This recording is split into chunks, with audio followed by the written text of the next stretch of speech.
Hey you, and welcome to this video where I will help you out how to create your public profile on Snapchat.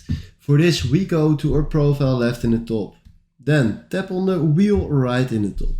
Scroll down to privacy controls and make sure that everything that is possible there, put it on public. Like see my location, it's my friends is fine.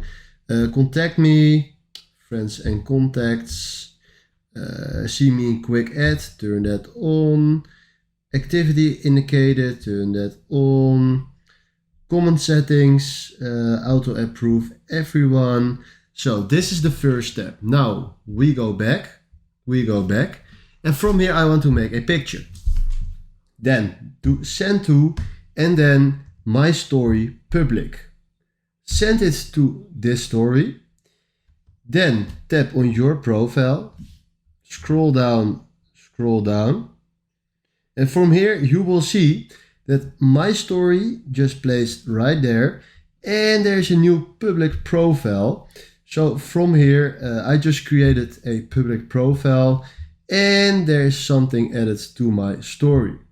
This is how it works. If you find this helpful, please consider subscribing and give a like. And thanks for watching. Ciao.